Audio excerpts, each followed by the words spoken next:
पुराने वक्तों में किसी गांव में एक आदमी रहता था जिसने एक घोड़ा पाल रखा था। इस आदमी के 4 बेटे थे। बाप के लिए तो वो चारों ही लाडले थे, लेकिन थे वो अव्वल दर्जे के बेवकूफ़। जब वो आदमी मर गया तो इसके बेटों ने आपस में मशवरा किया कि बाप तो दुनिया से चला गया, अब इस घोड़े को कौन पालेगा। उन्होंने मिलकर फैसला किया कि घोड़े को काट कर आपस में तकसीम कर लेते हैं और हर भाई के हिस्से में घोड़े की एक एक टांग आएगी। लेकिन इसके लिए मुसीबत ये बनी कि घोड़े के बाकी जिस्म को कैसे बांटा जाए। वो घोड़े के पास खड़े यही हिसाब किताब लगा रहे थे कि इसी दौरान एक शख्स वहाँ से गुजरा। इसने इन चारों भाइयों से पूछा, भाइयों आप में किस बात पर आपस में इख्तलाफ है, मुझे बताओ, हो सकता है मैं तुम्हारे मसले का कोई हल निकाल सकूं। चारों भाइयों में से एक ने जवाब दिया, हम 4 भाई हैं, आप हमें बताएं हम इस घोड़े को आपस में बराबर कैसे बांटें। इस शख्स ने कहा, ये तो बहुत आसान है, ऐसा करो इस घोड़े को बेच दो और जो रकम मिले वो आपस में बांट लो। चारों भाई इस बात पर राजी हो गए और घोड़े को बेचने के लिए शहर की तरफ रवाना हुए। सफ़र के दौरान वो जंगल से गुजरे तो वहीं रात हो गई। चारों भाई दिन भर के थके हुए थे। वो जैसे ही लेटे इन्हें नींद आ गई। जब वो गहरी नींद में सो रहे थे तो रात के किसी पहर एक चोर वहाँ से गुजरा। इसने देखा कि चारों आदमी बेखबर सो रहे हैं और ज़ोर ज़ोर से खर्राटे ले रहे हैं।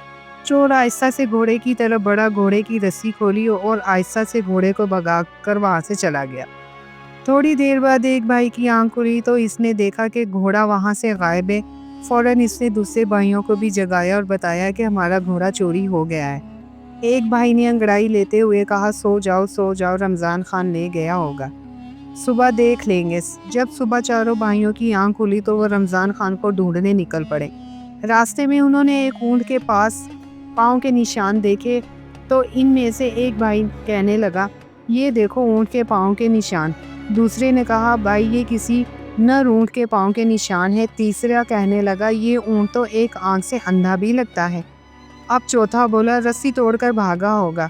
फिर वो चारों आगे बढ़े। अभी कुछ ही दूर गए होंगे कि उन्होंने देखा कि एक शख्स परेशान हाल बैठा हुआ है। इसने इनसे पूछा, आप लोगों ने यहाँ कोई ऊंट तो नहीं देखा? इनमें से एक ने कहा, नर ऊंट। दूसरे ने कहा, एक आंख से अंधा भी था। तीसरे ने कहा, रस्सी तोड़कर भागा था। वो शख्स कहने लगा, तुम बिल्कुल ठीक कहते हो, ये बताओ ऊंट कहाँ देखा तुमने? इस पर उन्होंने एक ज़ुबान होकर, हमने ऊंट तो नहीं देखा, तुम आगे जाकर तलाश करो। वो शख्स कहने लगा, भाइयों तुम्हारे पास ऊंट से मुतल्लिक इतनी मालूमात है और फिर भी तुम इनकार करते हो। भले ये क्या बात हुई हो सकता है तुम लोगों ने ही मेरा ऊंट चुराया हो। चलो बादशाह के पास चलते हैं, वही इस बारे में फ़ैसला करेगा। चारों भाई और ऊंट का मालिक बादशाह के दरबार की तरफ रवाना हो गए।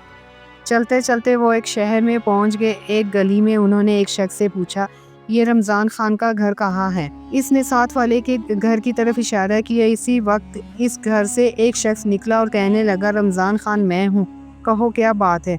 वो भाई कहने लगे, कल रात तुमने हमारा घोड़ा ले गए थे, वो हमें वापस कर दो। रमज़ान खान कहने लगा, मैं अपने घर पर हूँ, तुम लोग पागल हो, अहमक हो, भला मैं कैसे तुम्हारा घोड़ा ले गया? वो भाई कहने लगे, अगर तुम्हें इनकार है तो चलो बादशाह के पास चलो। अब ये सब बादशाह के दरबार में पहुंच गए। बादशाह ने इनसे पूछा, तुम लोग यहाँ क्यों आए हो, क्या बात है? उन्होंने कहा, हम इंसाफ के लिए बादशाह के हजूर पेश हुए हैं। फिर सब ने बादशाह को तमाम बात बारी बारी बता दी। ऊँट के मालिक ने कहा, जनाब इन लोगों ने पहले मेरे गुमशुदा ऊँट के मुतालिक तमाम बातें दुरुस्त बताई और फिर कहते हैं हमने इसे नहीं देखा। ऊँट को चुराने वाले यकीनन यही लोग हैं, मुझे इंसाफ चाहिए। बादशाह ने इन चारों भाइयों से पूछा, तुम लोग अपनी सफाई में क्या कहना चाहते हो? इन भाइयों ने जवाब दिया, हुजूर हमारी बात पहले तवज्जो से सुन लें।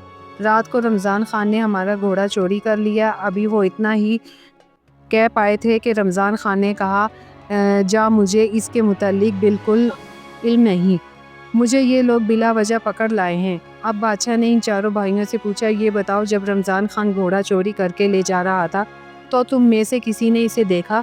वो भाई कहने लगे, हुजूर हम में से किसी ने इसे नहीं देखा। फिर बादशाह ने गुस्से में कहा, जब तुम लोगों ने इसे देखा ही नहीं तो इस पर झूठा इल्ज़ाम क्यों लगाते हो? और ये जो दूसरे लोग तुम्हें अपने मुकदमों में मुलजिम ठहरा रहे हैं, इसकी सफाई में तुम क्या कहना चाहते हो? ان چاروں بیوقوف بھائیوں نے کہا حضور یہ لوگ ہم پر تہمت لگا رہے ہیں، ہم مجرم نہیں، دراصل ہم علم غیب جانتے ہیں، ہمیں سب کچھ اسی علم کے ذریعے معلوم ہوتا ہے۔ بادشاہ نے کہا اگر ایسا ہے تو میں تم لوگوں کا امتحان لوں گا اور دیکھوں گا کیا واقعی تمہیں علم غیب آتا ہے یا تم باتیں بنا رہے ہو۔ اس کے لیے میں ایک چیز کو دوسری چیز کے اندر چھپا کر رکھوں گا، اگر تم لوگوں نے صحیح طور پر بتا دیا تو میں سمجھوں گا کہ تم لوگ واقعی علم غیب جانتے ہو اور بے قصور ہو۔ پھر بادشاہ نے ایک انار منگوایا اور اسے صندوق میں بند کر کے ان سے پوچھنے لگا بتاؤ اس صندوق کے اندر کیا چیز ہے؟ وہ چاروں بھائی ایک دوسرے کا منہ تکنے لگے۔ اس سب سے بڑے بھائی نے کہا کوئی گول گول سی چیز ہے، دوسرے بھائی نے کہا اس کے سر پر کوئی چھوٹا تاج بھی ہے، تیسرا کہنے لگا اس کے بیچ میں دانے دانے ہیں، چوتھے نے کہا کیوں نہیں کہتے کہ صندوق میں انار ہے۔ اب بادشاہ کو یقین ہو گیا کہ یہ بھائی سچے ہیں اور یہ علم غیب جانتے ہیں۔ بادشاہ نے رمضان خان سے کہا ان بھائیوں کا گھوڑا واپس کر دو یا اس کی قیمت ادا کرو، اور دوسروں نے کہا کہ جاؤ تم اپنا اونٹ اور یہ اپنی بیوی کو تلاش کرے، کیونکہ یہ بھائی واقعی علم غیب جانتے ہیں۔ رمضان خان سے گھوڑے کی قیمت وصول کرتے ان چاروں بھائیوں نے اس رقم سے بھیڑ بکریاں خرید لیں اور اپنے گاؤں کی طرف چل دیے۔